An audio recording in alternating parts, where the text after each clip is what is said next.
Hello दोस्तों, welcome back to my channel. और आज मैं जिस मूवी को एक्सप्लेन करने वाली हूँ उसका नाम है क्लाउन इन अ कॉर्नफील्ड। यह स्लैशर हॉरर मूवी हाल ही में रिलीज हुई है और अगर हम इसकी रेटिंग्स की बात करें तो इसकी IMDb rating 5.8 stars out of 10 है। तो दोस्तों, अगर आपको मेरा मूवी एक्सप्लेनेशन वीडियो पसंद आए तो प्लीज से मेरे वीडियो को लाइक और मेरे चैनल को सब्सक्राइब करके मुझे सपोर्ट करें, जिसकी मुझे बहुत जरूरत है। तो देर नहीं करते और बढ़ते अपने मूवी एक्सप्लेनेशन की ओर।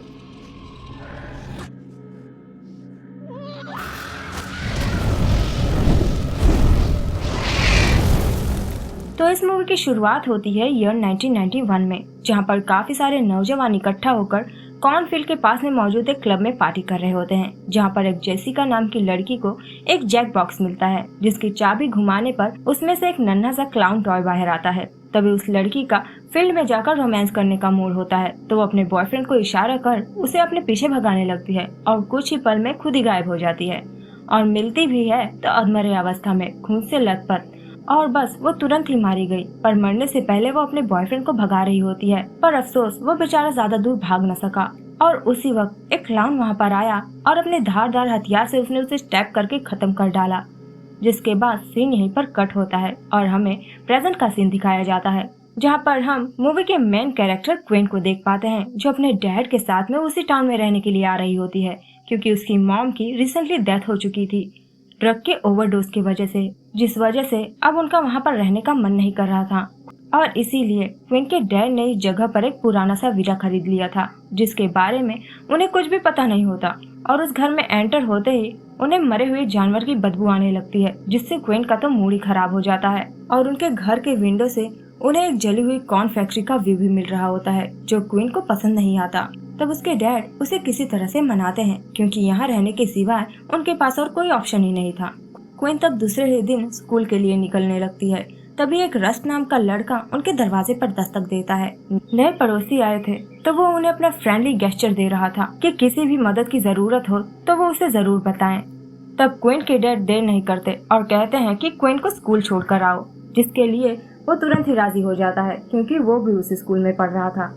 और वो तब स्कूल पहुंचकर क्वीन को केयरफुल रहने के लिए बोलता है, क्योंकि यहाँ पर कुछ उपद्रवी बच्चे भी हैं। और पहले ही दिन वो लेट हो जाती है, पर फिर भी उसे एंट्री मिल जाती है मिस्टर वन के जरिए।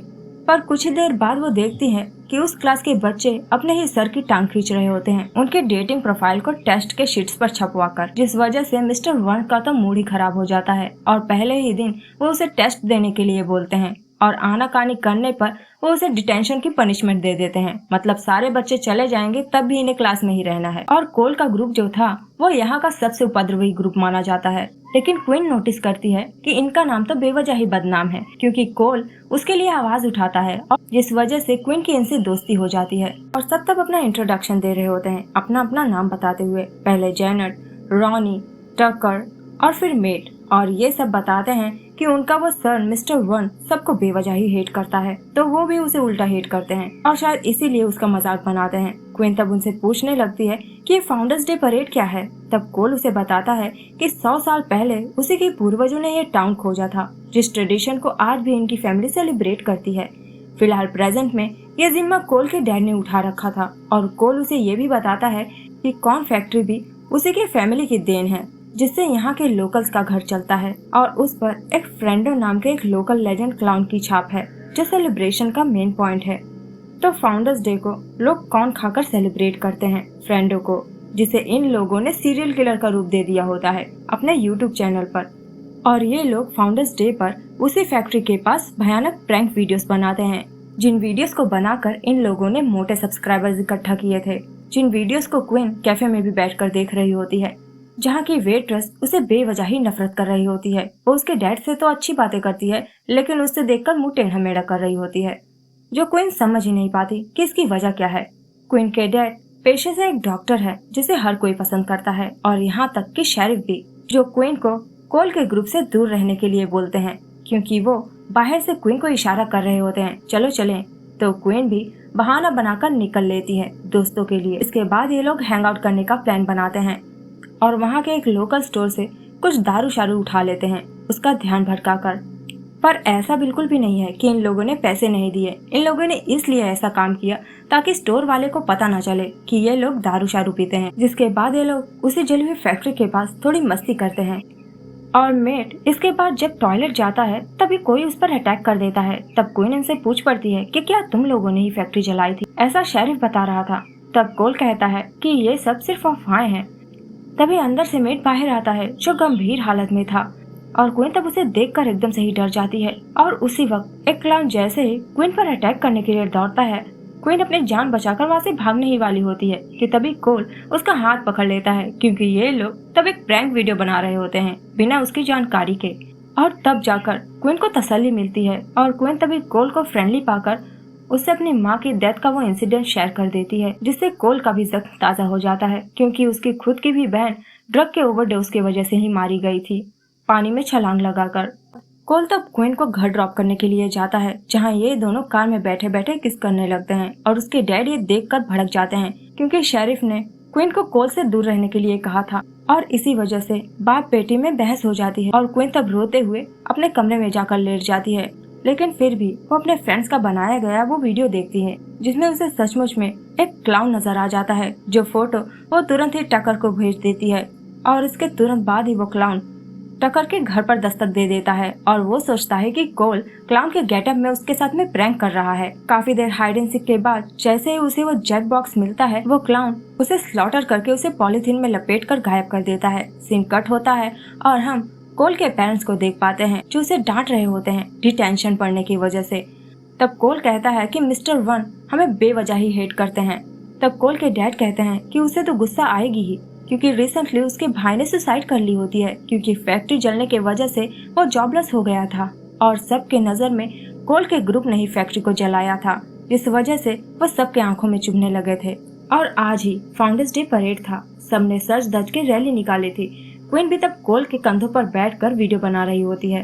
तभी एक आदमी करतब दिखाते हुए वहाँ पर आता है, जिसके हाथ में फायर बॉल्स थे, जो कॉर्नफील्ड में जाकर गिर पड़ता है, जिससे फील्ड में आग लग जाती है। और आग लगने की वजह से सपोर्टिंग स्ट्रिंग्स टूट जाते हैं और वो बड़ा सा क्लाउन टूटकर बिखर जाता है, जिससे कोल के डैड एकदम से ही भड़क जाते हैं और हादसे का इल्जाम फिर से इन्हीं लोगों पर आ जाता है, जिस वजह से शेरिफ पूछताछ कुछ भी नहीं करता और सीधा इन्हें जेल में बंद कर देता है। और क्वीन के डैड तब इनकी बेल कराने के लिए आते हैं और क्वीन के डैड उस दिन सरप्राइज के तौर पर क्वीन के लिए एक गाड़ी लेकर आए थे और उस वक्त वो उसे कुछ भी नहीं बताते। और वैसे भी क्वीन को ड्राइविंग आती ही नहीं थी। जिसके बाद बारी थी मेट की, जिसके पास भी वो जैक बॉक्स आ चुका था। और जब वो एक्सरसाइज कर रहा होता है तभी वेट लिफ्ट करते समय वो क्लाउन वहाँ पर आकर वेट में वो अपना 100 फिट कर देता है और फोर्सफुली उसके गले को स्लॉटर करके उसका कटा हुआ सर अपने साथ लेकर चला जाता है। और पता नहीं उसके कैसे दोस्त थे, किसी ने पता करने की भी कोशिश नहीं करी कि वो जिंदा भी है या मर गए। सबको लग रहा था कि ये जरूर कोई प्रैंक वीडियो बनाने की तैयारी कर रहे हैं। और कोल के कहने पर क्वीन उसके साथ में रात में पार्टी करने के लिए चली जाती है और रास्ते में तब इन्हें रस्ट मिल जाता है एक डियर के साथ में, जिसका शिकार उसने किया था। और रस तब फिर से क्वीन को केयरफुल रहने के लिए बोलता है और कोल तब क्वीन को उसी कॉर्नफील्ड वाले जगह पर लेकर जाता है पार्टी के लिए, जो खुद कोल ने ऑर्गेनाइज करवाई होती है। और रस्ट भी यहाँ पर पहुँच चुका था और क्वीन तब रोमांस करने के लिए कोल को एक एकांत जगह में लेकर जाती है। लेकिन तुरंत ही कोल की हरकतों की वजह से क्वीन को इसका दी एंड करना पड़ता है, क्योंकि वो क्वीन को एक लड़के की तरह फील कर रहा होता है, जिसका मतलब आपको बाद में पता चलेगा। और फ्रेंड्स ग्रुप में दोनों ही लड़कियों ने उस पर ट्राई किया था पहले भी, जिसके बाद भी उन लोगों ने इसके बारे में क्वीन को कुछ भी नहीं बताया। इसलिए क्वीन को उन पर गुस्सा आ जाता है। तभी इन्हें कॉर्नफील्ड से किसी के चीखने चिल्लाने की आवाजें आने लगती है, जो एक लड़की की थी जिसे एक तीर लगी हुई थी। और इन दोनों लड़कियों को लग रहा होता है कि ये फिर से कोई प्रैंक है। विसल बजती है और एक कटा हुआ सर हवा में लहराता हुआ आकर इनके पास गिर पड़ता है, जो रॉनी को लगता है कि ये कोई डमी है, जो था असलियत में मेट का सर। और झटका इन्हें तब लगता है जब क्वीन इन्हें बताती है कि ये लड़की तो सचमुच में मर चुकी है। और तभी एक क्लाउन फिर से बाहर आता है और एक लड़के की खोपड़ी सीधा उड़ा देता है उनके सामने ही, और अंदर के सारे लोग दरवाजा बंद कर लेते हैं और ये ग्रुप बेचारा बाहर ही रह जाता है। तभी रस्ट वहाँ पर हाजिर हो जाता है और वो उस क्लाउन को अपने शॉटगन से उड़ा देता है। और ये लोग तो बेचारे पुलिस को भी फोन नहीं कर सकते थे, क्योंकि ये तो एक डेड जोन एरिया है और इन सारे क्लाउन्स ने सबके टायर्स ही पंचर कर दिए होते हैं। और ये एक नहीं बल्कि बहुत सारे थे, एकाएक सारे ही बाहर आ रहे थे फील्ड से। एक दो को तो रस्ट और कोल ही उड़ा देते हैं, लेकिन सबको वो नहीं उड़ा सकते थे और इसीलिए ये सब एक साथ एक घर में बचकर छिप जाते हैं। और यहाँ क्वीन के डैड जब क्वीन से माफी मांगने के लिए आते हैं तो वो देखते हैं कि क्वीन तो गायब है और दूसरी ओर वो क्लाउन्स लगातार उस घर को तोड़ने में लगे हुए थे। तो रस सबकी जान बचाने के लिए 2 क्लाउन्स को शूट कर देता है और अब सिर्फ एक ही बुलेट बचा हुआ था, जिस वजह से कोल उस पर बहुत ही ज्यादा गुस्सा करता है और दोनों में तब बहस होने लगती है अपने बीते हुए पल को लेकर। और सब तब जान जाते हैं कि कोल और रस एक साथ रिलेशन में थे। और कोल गुस्से से जब एक बकेट को किक करता है तो क्वीन को वहाँ का एक ड्रेनेज पाइप मिल जाता है। हिम्मत तो किसी की भी नहीं थी उसमें से गुजरने की, पर चारा भी और कोई नहीं था। या तो गुजरे या तो सब मारे जाएं। ये लोग प्लान बनाते हैं। तो प्लान ये था कि रस सिलेंडर केरोसिन से ब्लास्ट करेगा और ये लोग वहाँ से बाहर निकल जाएंगे ड्रेनेज पाइप से होते हुए। और दूसरी ओर जब क्वीन के डैड अपने क्लिनिक टूटा हुआ देखते हैं तो वो अंदर जाते हैं पता करने के लिए, जहाँ एक घायल क्लाउन उन्हें मिलता है और दूसरा वाला जो था वो उन्हें धमकाकर उसका इलाज करने के लिए मैनिपुलेट कर रहा था। और यहाँ सब ड्रेनेज से जैसे ही बाहर आते हैं रस का प्लान कामयाब रहता है। तो वो ब्लास्ट करके ढेर सारे क्लाउन्स को घायल कर चुका था। उसके जिंदा होने की अब कोई गारंटी नहीं थी। और यहाँ क्वीन के डैड दिमाग लगा रहे होते हैं उनसे पीछे छुड़ाने के लिए, क्योंकि वो जान चुके थे कि क्वीन मुसीबत में है इन लोगों की वजह से। और यहाँ ये बेचारे जब किसी तरह सड़क तक पहुँचते भी है तो वहाँ पर उन्हें शेरिफ मिल जाता है जो इन लोगों की एक भी नहीं सुनता। और कोल के हाथ में गन देखकर वो कोल को ही अरेस्ट कर लेता है और इन तीनों को वहीं पर छोड़ देता है, जबकि ये तीनों लड़कियां खुद भी अरेस्ट होना चाहती थी। पर इस हरकत से सबको शेरिफ पर डाउट होने लगता है और अब इनके पास सिर्फ एक ही ऑप्शन बचा था, उस करीब वाले व्यक्ति के घर पहुंचकर किसी की हेल्प मांगना उसके फोन से, जहां तक ये लोग कॉर्नफील्ड को पार करके ही पहुंच सकते थे। लेकिन पहुंचेंगे तब जब क्लाउन इन्हें पहुंचने देगा। एक क्लाउन वहीं पर चेनसो लेकर इनका इंतजार कर रहा था और वो इन्हें देखते ही इनके जान के पीछे पड़ जाता है। तब भागते भागते जब ये लोग थक जाती हैं तब ये तीनों शांति से बैठ जाती हैं एक दूसरे का मुंह दबाकर। पर क्वीन का मुंह दबाने वाला कोई नहीं था, तो वो क्लाउन आकर खुद ही क्वीन का मुंह दबा लेता है। और क्वीन को जब ये एहसास होता है तो वो डर के मारे एक पत्थर से उसे घायल करके भागने लगती है। बेचारी रॉनी की तब आखिरकार बलि चढ़ी जाती है उस क्लाउन के चेनसो से, जिसके बाद बचे सिर्फ ये दोनों ही लड़कियां तो उस घर तक पहुंच ही जाती हैं, जहां एक क्लाउन ऑलरेडी हाजिर था, जो इन्हें लगता है कि शायद वो मेडिटेट कर रहा है या मर चुका है। और टेस्ट भी करती हैं तो मरा साबित होता है। बाद जब ये ऊपर के कमरे में फोन करने के लिए जाती हैं, देखते हैं कि उसमें बटन ही नहीं होता। और इन लोगों को तब वहीं पर कुछ न्यूज़पेपर कटिंग्स दिखाई देते हैं, जिसमें इन्हीं लोगों का लिस्ट में नाम था जो उन क्लाउन्स का टारगेट थे। और हर बार ये क्लाउन्स कुछ गिने चुने टीनेजर्स को टारगेट बनाते हैं हर साल मारने के लिए, जो देख दोनों को झटका लग जाता है। और अब तो उनके पास वो जैक बॉक्स भी आ चुका था, मतलब अब बारी थी जैनेट की। और वो क्लाउन तभी निकलता है जो मेडिटेट कर रहा था और वो असलियत में जिंदा था। वो तुरंत ही एक आयरन रैक से जैनेट को स्टैप करके उसे बिजली के झटके देने लगता है। तब क्वीन जैनेट को बचाने के लिए उस क्लाउन पर वार कर देती है और जैसे ही जैनेट नीचे गिरती है, क्वीन अपने ओर बढ़ते हुए उस क्लाउन से बचने के लिए जैनेट की बॉडी से उस रैक को निकालकर उस क्लाउन की बॉडी में स्टैप कर देती है, जिससे वो जैनेट के बगल में ही आकर मर जाता है। और यहाँ दूसरी ओर क्वीन के डैड उस क्लाउन को उल्लू बनाकर उसके गले में नाइफ स्टैप करके भाग निकलते हैं, क्योंकि उन्हें पता चल गया था कि इन लोगों को पता है कि क्वीन कहाँ पर है।